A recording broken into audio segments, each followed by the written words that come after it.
Fight ഓരോ style ഓരോ ആൾക്കാർക്ക് ഡിഫറെന്റ് ആയിട്ടുള്ള എല്ലാം ഒരേപോലെ ആൾക്കാർ ഫൈറ്റ് ചെയ്യുന്ന പോലല്ല. ഓരോരുത്തർക്ക് ഒരു സ്റ്റൈൽ പരിപാടിയിൽ കൊടുത്തിട്ട് ഓരോ ആൾക്കാരെ നമുക്ക് കാണിച്ചു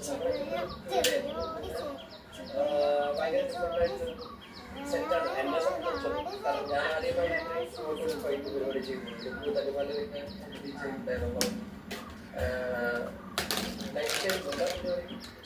വളരെ ഡിഫറെന്റ് ആയിട്ടുള്ള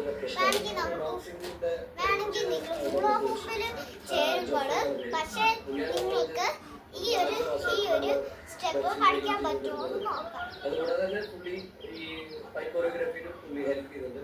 പുള്ളി നമ്മുടെ ഫസ്റ്റ് ഈ ചാമ്പ്യൻഷിപ്പ് പുള്ളിയാണ് പിന്നെ പരിപാടി ബഹുമാനം മ്യൂസിക് പറയാനും ഭയങ്കര ഇമ്പോർട്ടൻ്റ് ആണ്. കാരണം നമ്മൾ ഇത്ര മാസങ്ങളായിട്ട് ഫുൾ ടീമിനെ അതിന്റെ പരിപാടികൾ പഠിപ്പിക്കാൻ സ്റ്റൈല് അതിന്റെ പോസ്റ്റർ അങ്ങനെ എല്ലാം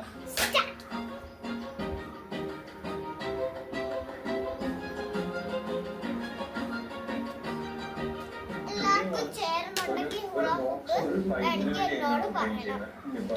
എനിക്ക് എന്റെ പെട്ടെന്ന് വീട്ടിലോട്ട് വെക്കാം. ഞാൻ പറഞ്ഞിട്ട് 7, 4, 6 ആണ് എന്റെ വീടിന്റെ നമ്പർ. എല്ലാവരും എന്റെ വീട്ടിലോട്ട് വരും. എല്ലാവരും എന്റെ വീട്ടിലോട്ട് വരും. പക്ഷെ പെട്ടെന്ന് എല്ലാവരും എന്റെ വീട്ടിലോട്ട് വരും. പിന്നീട് ഞാൻ കാണിച്ചാൽ സിനിമാറ്റോഗ്രാഫറിനും ഈ ബോക്സിനെ അതിലും റിയൽ ബോക്സസ്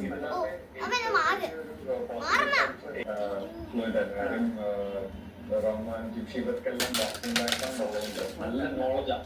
അതായത് എനിക്ക് എങ്ങനെയാണോ ഈ ടെക്നിക്സിനെ പറ്റി അറിയുന്നത് അതുപോലെ തന്നെ ഇവർക്ക് പറയും. ഇവര് ബോക്സിംഗ് കാണുന്നവരോ വാച്ച് ചെയ്യുന്നവരോ അത് ഓൾറെഡി അപ്ഡേറ്റഡാ. അതായത് ഇപ്പൊ എന്താ നടക്കുന്നത് പോലും അറിയാം. അങ്ങനെ ഉള്ളതുകൊണ്ട് ഇവർക്കും അറിയാം എന്താ വേണ്ടത്.